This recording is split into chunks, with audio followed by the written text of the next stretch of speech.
और बच्चों की उम्र आधी, आधा आधा पाउच तुमको खाना है अब। अर्चना, जब पापा जो करते वो अपने को करना चाहिए, अपने आदर्श है वो कोई गलत काम नहीं करेंगे, वो अच्छा कार्य करेंगे जो उनने किया। तुम सच्ची बेटी हो ना, पिता की सच्ची बेटी हो ना, तो अपने वही करना जो पिता करते हैं, ठीक है ना। तुम्हारी उम्र कितनी है कि आधा कर लो, आधा तुमको खाना है, छूट, दोनों हाथ से आशीर्वाद। और मम्मी से बोलना कि आप पति हो ना, पति है ना वो आपके, पति परमेश्वर होते ना, जो परमेश्वर जो भगवान किसको मानते हो आप, भगवान मानते हैं ना, भगवान जैसा करते सब माना, तो पति परमेश्वर। अब वो मम्मी को बोलना पापा जितने खाते हो तो आपको खाना है, ठीक, पैसे नहीं दे तो मैं दिलवा दूंगा। क्या करना बोलो, खाना है तो बच्चों को आधा दो, आज से छोड़ दो, कुछ नहीं बिगड़ेगा आपका, चिंता मत करो। और नहीं तो मेरी शर्त मान लो, आधा बच्ची खाएगी और पूरा पत्नी खाएगी। क्या करना है बोलो, दो में से कुछ भी स्वीकार कर लो, खर्चा। तो फिर ठीक है अर्चना, अब पापा दे चाहे नहीं दे, हम दिलवाएंगे तुमको। ऐसा मत करो भैया, क्या सीखेंगे आप, आदर्श हो, आपको देख के बच्चे क्या सीखेंगे। और कल को कुछ बिगड़ गया तो होगा क्या, बताओ ना, क्या होगा, कौन देखेगा बाद में, कौन करेगा। नहीं, ऐसा कोई शोक मत करो जिसके माध्यम से हमारा तन भी खराब हो, हमारा मन भी खराब हो, और हमारे साथ में रहने वाले सबका भी मन खराब हो। तो ऐसा कार्य कर क्यों, बी थॉटफुल। कोई भी काम करने के पहले बहुत सोचो कि हमें लंबे समय में इसके क्या दुष्परिणाम भुगतने पड़ेंगे, विचार करना आप। नहीं तो कल, आज तो ठीक है, कल वो अपने आप खाएंगे, फिर वो पिएंगे भी, सब करेंगे वो, क्योंकि आप उनके सामने खा रहे हो, तो निश्चित वो सीखेंगे भी। थोड़ा समझो इस चीज को। और चौथी बात क्या है, बी ट्रस्टफुल। बी ट्रस्टफुल मतलब क्या, आप सब करना लेकिन विश्वास मत तोड़ना। बेटियों सुन लो, सब करना लेकिन क्या मत तोड़ना, विश्वास मत तोड़ना। बी ट्रस्टफुल, क्योंकि वो विश्वास एक बार चला गया फिर दोबारा नहीं आने वाला है, ध्यान रखना, बिल्कुल नहीं आने वाला है। वो लक्ष्मी आ सकती है वापस, लक्ष्मी चली गई तो आ सकती है, लेकिन अगर एक बार तुमने अपने माता पिता का विश्वास, अपने परिवार का विश्वास तोड़ दिया तो वो वापस 3 काल में नहीं आने वाला। इसलिए बी ट्रस्टफुल, हमेशा विश्वास को बनाए रखना, जिससे जैसे हमारे स्वरूप को देखकर सब विश्वास करते हैं, वैसा विश्वास है कि नहीं। मैं एक बात हमेशा बोलता हूं, मैं हमेशा एक बात बोलता हूं, आपका मोबाइल आप दिखा सकते हो, बताओ, नहीं आप नहीं। जब लोग पहले, मान लो पहले लोग सैलरी यानी कमाई छुपाते थे, पहले लोग अपनी कमाई छुपाते थे, सैलरी छुपाते थे, और फिर उसके बाद ज्वेलरी छुपाते थे, गहने सोने चांदी सबके घरों में भी हाल लॉक में होंगे। पर आजकल गैलरी छुपा रहे हैं मोबाइल की। आजकल क्या छिपा रहे हैं, गैलरी छिपा रहे हैं। बताओ सही बोल रहा हूं कि नहीं बोल रहा हूं, बोलो तो माताओं, सही बोल रहा हूं ना। आज गैलरी छिपा रहे हैं, मतलब सैलरी का जमाना गया, ज्वेलरी का जमाना गया, और आज गैलरी का जमाना आ गया है। आज हर व्यक्ति अपनी गैलरी छिपा रहा है, अपने मोबाइल की गैलरी को ऐसा उसने कर रखा है कि वो कोई को दिखाने को तैयार नहीं। नहीं, आप सैलरी गैलरी को भली बता दो, मतलब सैलरी गैलरी को भली छुपा दो, लेकिन अपनी गैलरी जो है मोबाइल की वो ओपन रखो, खुला खाता रखो कि ये गैलरी है मेरी, इसमें कौन से फोटो हैं, किसके फोटो हैं, ये ध्यान रखना। जरा सी बात पर आज विवाद होने लग गया। पहले मतलब विवाह तो हुआ था, पहले क्या था बताओ, बहुत बड़ी बात बोल रहा हूँ कि पहले जब विवाह होता था तो मीडिएटर होते थे। मीडिएटर मतलब समझ रहे ना आप, कि बीच में जिम्मेदारी लेने वाले, कि हाँ चिंता नहीं करो, ये जो बालक है या जो ये बालिका है इसकी जिम्मेदारी हम लेते हैं, आप तो निर्विकल्प होकर शादी कर दो। पर आजकल जो है कोई जिम्मेदारी लेने वाला मीडिएटर नहीं बचा है भैया, ये समझ लो आप क्या स्थिति बन गई है आज के इस कल्चर की, कि आज स्थिति नहीं बची कि कोई मीडिएटर बने और कोई कहे कि इस बेटी को ले लो, बेटी बहुत अच्छी है, इस बेटे से कर लो, ये बेटा बहुत अच्छा है। बहुत कम लोग और बहुत कम इतिहास ऐसा बचा है। यहाँ तो बुंदेलखंड में थोड़ा बहुत अच्छा है, उधर चल जाओ दिल्ली बम्बई इंदौर में, वहाँ तो कुछ नहीं बचा है, कोई तैयार नहीं है मीडिएटर बनने के लिए, कोई भी बताने वाला और कोई भी पूछने वाला नहीं है। तो ध्यान रखना, हमें क्या करना है, कभी भी विश्वास मत तोड़ना, जो माता पिता ने हम पर विश्वास किया है उस विश्वास के साथ विश्वासघात मत करना।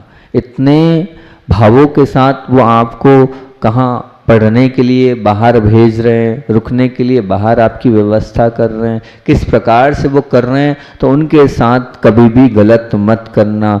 उनके इस प्रेम का, इस वात्सल्य का, इस स्नेह का दुरुपयोग मत करना। उनको धोखा मत देना, उनके साथ छल मत करना। उनके साथ आप ऐसा करोगे तो वो कैसे अपने जीवन को जिएंगे। जीते जी उनके साथ आप इस प्रकार का कोई कार्य मत करना जो उनके लिए कष्टदायी हो, जो उनके जीवन को परेशान करे। ऐसा कोई काम नहीं करना, नहीं तो होगा तो यही कि कई परिवार की आत्महत्या हो रही इसी में, बी ट्रस्टफुल नहीं होने के कारण। और पांचवा हैगा क्या, बी ट्रूफुल। बी ट्रूफुल का तात्पर्य क्या है कि बस आप इतना नियम ले लो, बेटियों जितनी बैठी हो यहाँ, बच्चों जितने बैठे हो यहाँ, केवल कम से कम उत्तम के पास, जो आपके उत्तम हैं, भले उनके पास सच मत बोलना, मित्र के पास मत बोलना सच, मैं नहीं बोल रहा हूं, और किसी ने भला किया है मतलब उसके पास, लेकिन जो परिवार में उपकारी हैं उनके सामने हमेशा सदैव सच ही बोलना। बी ट्रूफुल बन जाना, परिवार के माता पिता से झूठ नहीं बोलना। अपने जो उपकारी हैं, जिन्होंने यहां तक पहुंचाया, उनसे आप झूठ का प्रयोग मत करना कि नहीं हम सब ठीक है, लेकिन परिवार के जिनके साथ हम रह रहे हैं उनके साथ हम झूठ का प्रयोग नहीं करेंगे। दुनिया में सब जगह झूठ हो, लेकिन घर में झूठ का प्रयोग मत करना। बी ट्रूफुल रहना, अपने जीवन को सच्चाई के साथ जीना। उनके सामने आपका जीवन सच्चा और अच्छा होना चाहिए। उन्हें किसी भी प्रकार से परेशान मत करना, क्योंकि दुनिया के ओपिनियन पर मत जाना। अपने अनुभव से आपको जीवन जीना है, पर अपने जीवन को भी झूठ के सहारे पर मत चलाना। 5 बातें आज आप लोगों के लिए बोली है। ये सुबह बोलनी थी लेकिन नहीं हो पाई, बात शिकायत और गुस्से से प्रारंभ हुई थी अपनी। तो 5 बातें जो आपके जीवन को अच्छा बनाने के लिए मैंने करी। बी थैंकफुल, जो मिला है उस पर हमेशा क्या करो, हाँ मुझे बहुत अच्छा मिला है, जो मिला है उससे संतुष्ट हो। बी टेस्टफुल, आपको बहुत टेस्टफुल बनना है, सब आपको पसंद करे ऐसा अपने जीवन को आपको बनाना है। और तीसरा क्या, बी थॉटफुल, बहुत सोच समझ कर मुझे प्रतिक्रिया व्यक्त करना है। मैं क्या कर रहा हूँ, मैं कैसे कर रहा हूँ, बहुत विचार करके कि इससे मेरे करने के बाद मेरे बच्चों पर, मेरे परिवार पर, क्योंकि मैं भी एक आइडियल पर्सन हूँ, मुझे भी देखकर चलने वाले बहुत सारे लोग हैं, वो क्या देखेंगे और वो क्या सोचेंगे। और फिर भी क्या बोला है, अगला क्या बोला, बी कौन सा बोला, ट्रस्टफुल, मुझे किसी का विश्वास नहीं तोड़ना है, विश्वासघात किसी के साथ नहीं करना है। कुछ भी हो जाए जो हो जाए, लेकिन उपकारी के साथ विश्वासघात नहीं करना है। और 5वां, बी ट्रूफुल। ये सब बहनों के लिए का है, क्योंकि यहाँ बहनें ज़्यादा हैं। हमारी मनावर वाली बोले माँ जी यहाँ बहनें ज़्यादा है। मैं ठीक, कोई बात नहीं, आज प्रवचन बहनों के लिए हमने पूरे कर दिए। बी ट्रूफुल, सच्चा जीवन रखना, झूठ का प्रयोग मत करना, झूठ मत बोलना अपने जीवन में, कभी भी ध्यान रखना। इन 5 बातों को आप लोगों को देख के जा रहा हूं, इन 5 बातों से आप अपने जीवन को अच्छा बनाना। यही विश्वास है कि हम जिस विश्वास के साथ आपको आपके परिवार वालों ने सब दिया है, उतने ही विश्वास के साथ आप भी उनको देते रहोगे तो बहुत अच्छी बात होगी। आचार्य भगवान का संस्मरण सुनाकर अपनी बात को विराम दूंगा। आज दान की बात चल रही थी। दान छोटा या बड़ा नहीं होता है, दान तो दान होता है और दाता कोई भी हो, पर द्रव्य का और द्रव्य के बाद भावनाओं का महत्व होता है। द्रव्य से ज्यादा शुद्ध भावनाओं का, विशुद्ध भावनाओं का महत्व होता है। भले थोड़ा सा हो ज्यादा हो, उससे कोई मतलब नहीं है। कि जब भाग्योदय तीर्थ की स्थापना चल रही थी तो 7 मार्च 1978 में भाग्योदय में पंचकल्याणक हुआ।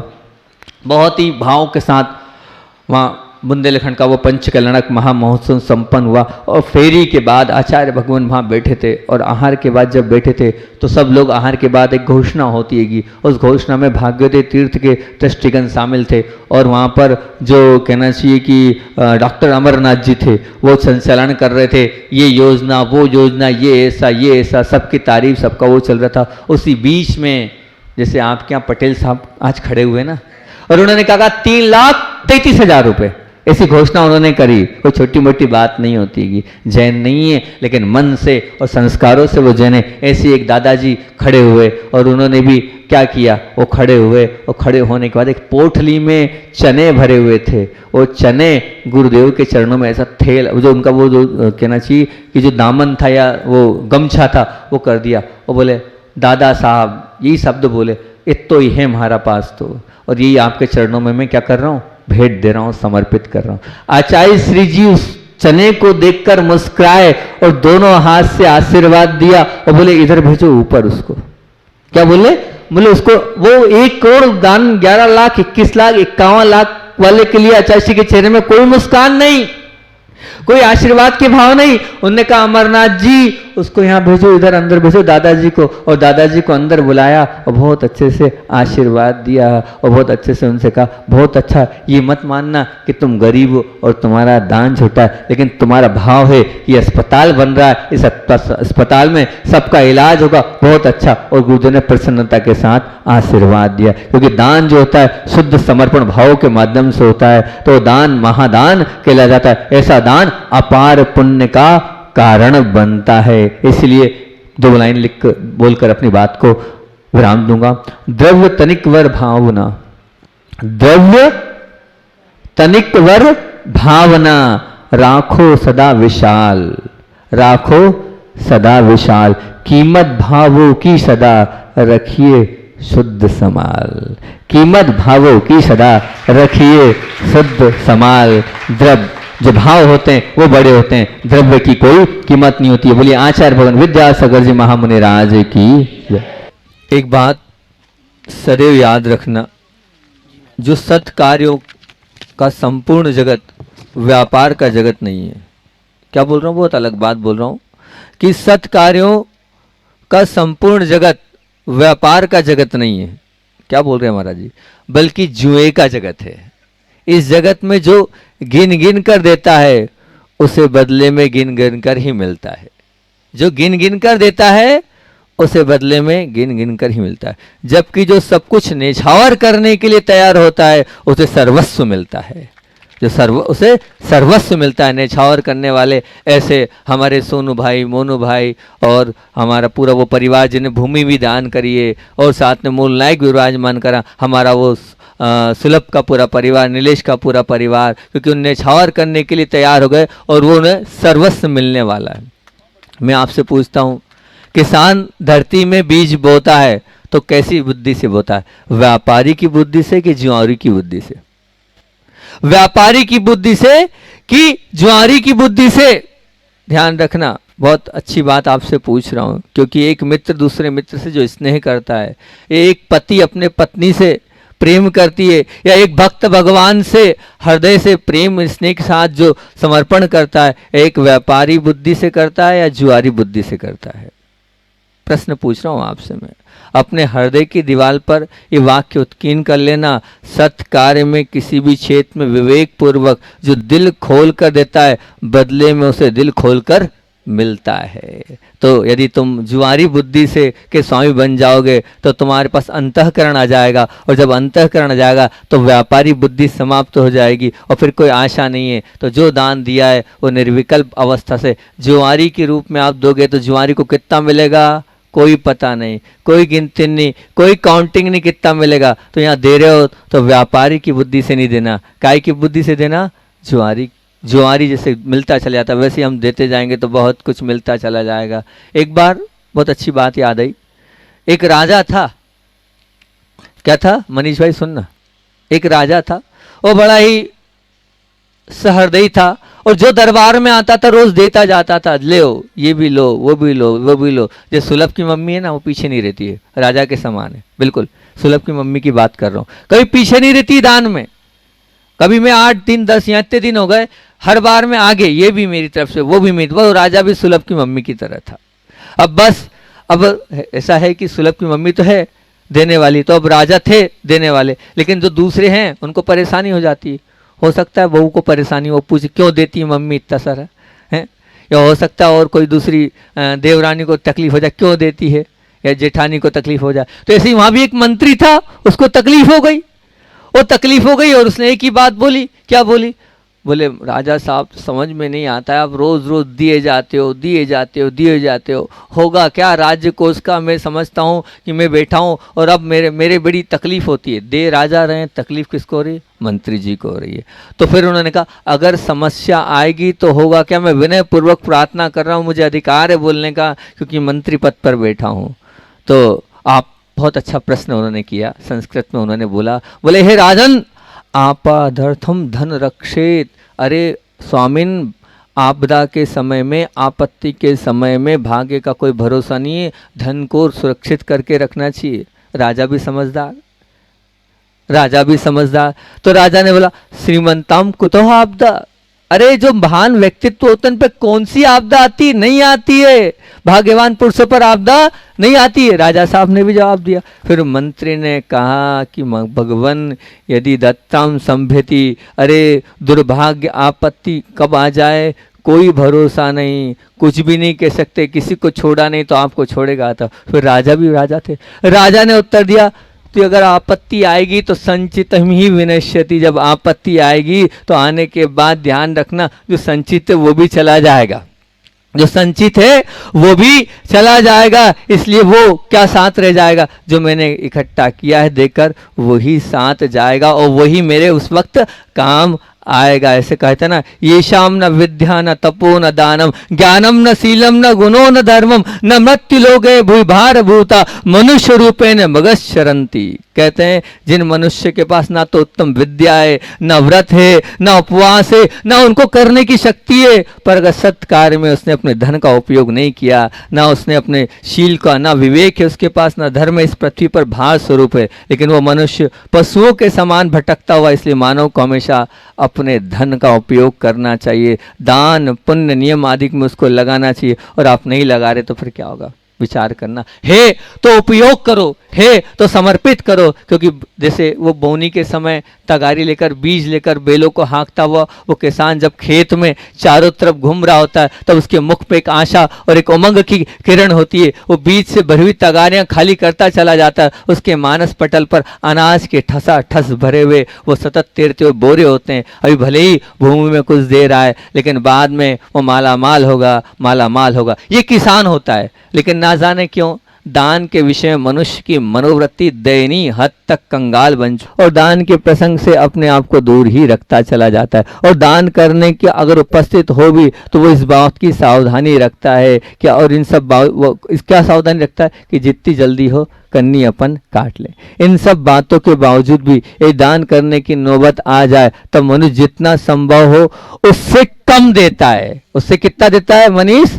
उससे कम देता है। अपने देने का सामर्थ्य गोपनीय रखता है और कम देने के पीछे भांति भांति के बहाने बनाता है। अभी मैंने वहां दान दिया, अभी मेरे वो मंदिर है, अभी मेरा ये मंदिर है, वो देता है। और तो थोड़ा सा दान भी अगर वो देता है तो प्रसन्नता से नहीं, रोते रोते देता है, उद्विग्न चित्त से देता है, मन मसोच कर देता है, व्यथित हृदय से देता है। संक्षेप से अगर कहूं तो क्या कहूं कि दान कर रहे हैं, लेकिन दान कैसा करना भी अब दान है। 3 कलंक है। क्या 3 कलंक? कौन से? जहां तक हो सके दान करना ही नहीं। पहला कलंक क्या है? जहां तक हो सके दान करना नहीं। दूसरा, करना भी पड़े तो सामर्थ्य से कम पड़ना। और तीसरा, रोते रोते करना। और तीसरा, रोते रोते करना। ये दान के 3 कलंक बताएं और इन कलंकों के साथ कलंकित हो कि नहीं? बोलो। हो सके तो दान क्या करना?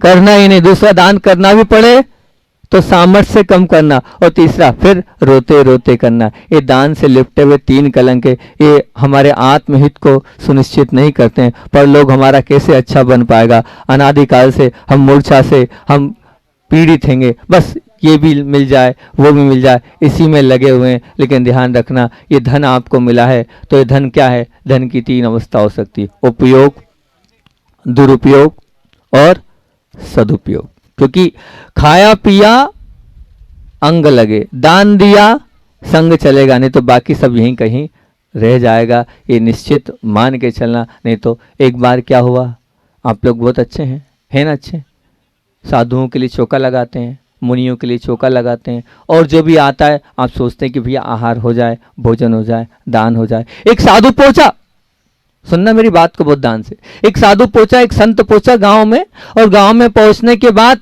दादाजी, संस्कार के दादाजी, आपके लिए बोल रहा हूं, तो वो पहुंचा, संत पहुंचे, पहुंचते ही क्या हुआ, पहुंचते ही हुआ ये कि बड़े अलबेले साधु थे।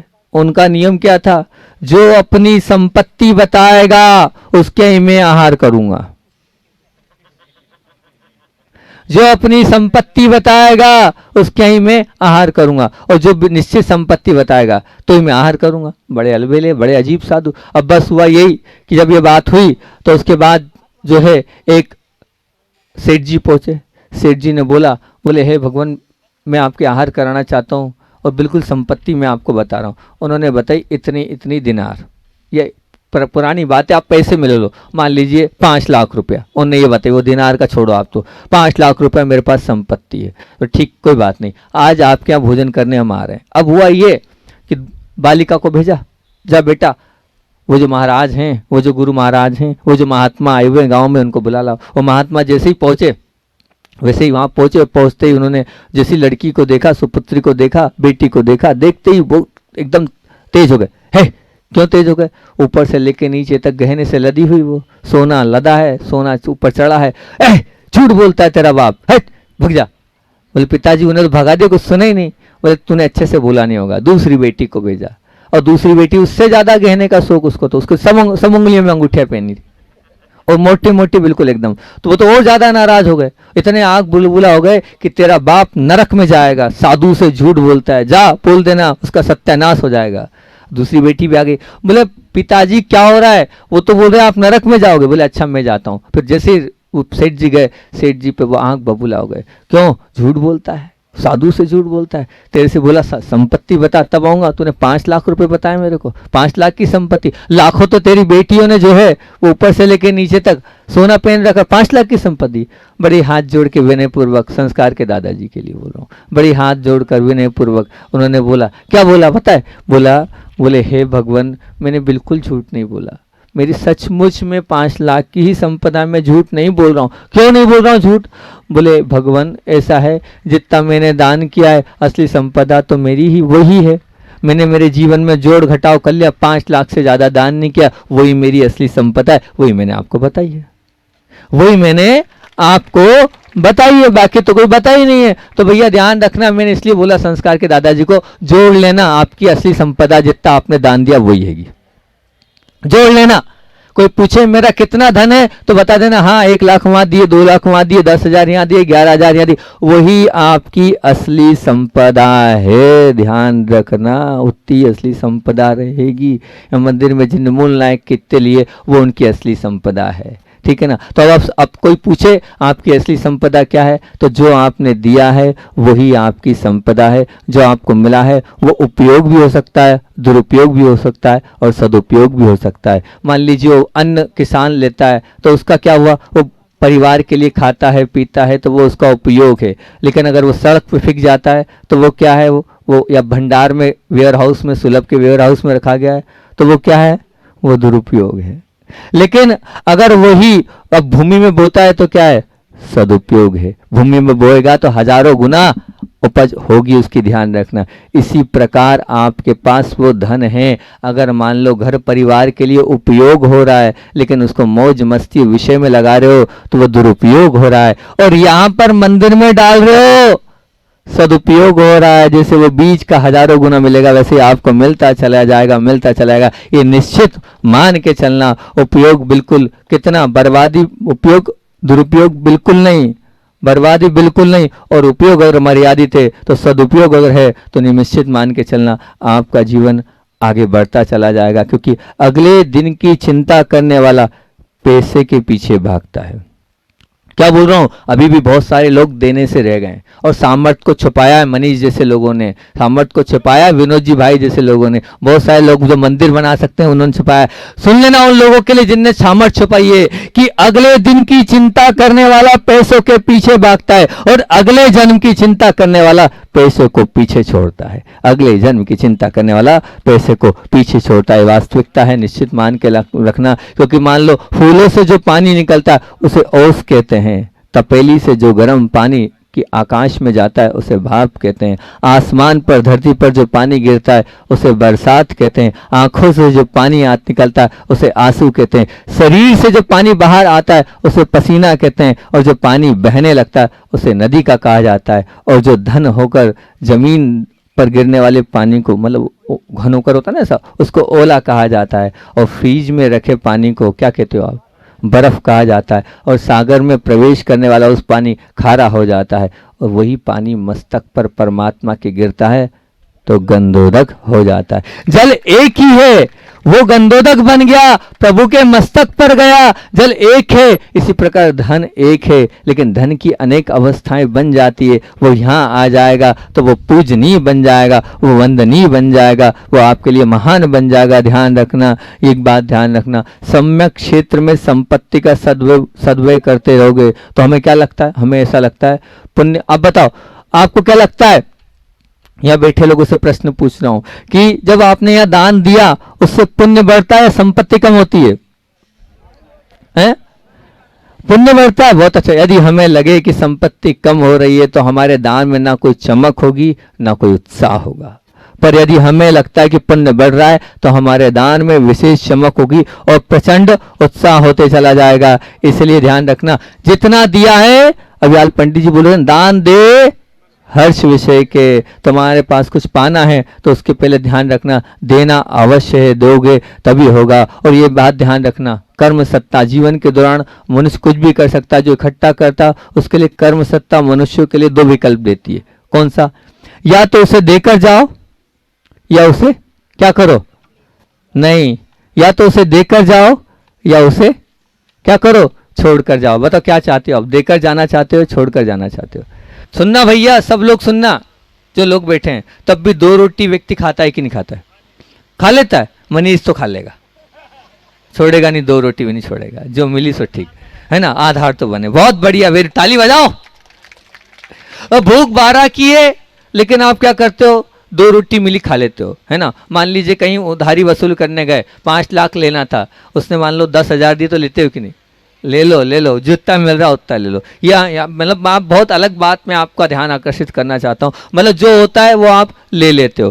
पर जब भी दान की बात आती है ना, तो मालूम वो क्या करता है, दान देने के लिए अगर तेरे पास पर्याप्त ना भी हो तब भी जो कुछ हो उसमें से दान, जब तू खाने में जो होता है वो ले लेता, कर लेता है, और जब कहीं पैसे लेने गया तब ले लेता है। तो फिर बात जब दान की आती है तो दान देने के पास मेरे पास कम है, ऐसा क्यों कर रहे हो? ऐसी विकृत बुद्धि की, जो है उसमें से दे देना और बढ़ता चला जाएगा, बढ़ता चला जाएगा। जब लेते वक्त कम भी स्वीकार कर लेते हो तो देते वक्त अधिक होने का आग्रह नहीं रखना कि अधिक होगा तब लूंगा। ऐसे अहितकारी मनोवृत्ति से अपने आप को दूर रखना, तो निश्चित तौर से आपका कल्याण, आपका उत्कृष्ट आपका जीवन हो जाएगा। लेकिन होना चाहिए वैसे ही। एक और बात ध्यान रखना, अभी बहुत सारे लोग ऐसे आए तो मुझे बड़ा विकल्प हुआ, उनके लिए बात बोल देता हूँ। बात पुरानी महाभारत के समय की बात है कि महाभारत में के समय युधिष्ठिर महाराज बैठे थे राज दरबार में, और जब वो बैठे थे तो हुआ ये कि सोनू मोनू मांगने गए, सुलभ भी चला गया साथ में कि भैया वो कहे होंगे कहीं मांगने के लिए, तो मांगने गए तो अब क्या, बहुत बिजी थे लोग, तो उन्होंने कहा, उन्होंने मांगा, उन्होंने क्या कह दिया, कल आना। क्या कह दिया? कल आना। अब इधर भीम जी बैठे हुए थे, उन्होंने सोचा इन्होंने कल का बोल दिया, बस एक भेरी बजवा दी। ऐसी भेरी जो काय की भेरी होती है, वो भेरी ऐसी होती है जिस वो भेरी जब बत्ती, जब कहीं विजय करके आते ना तो भेरी बजाई जाती है।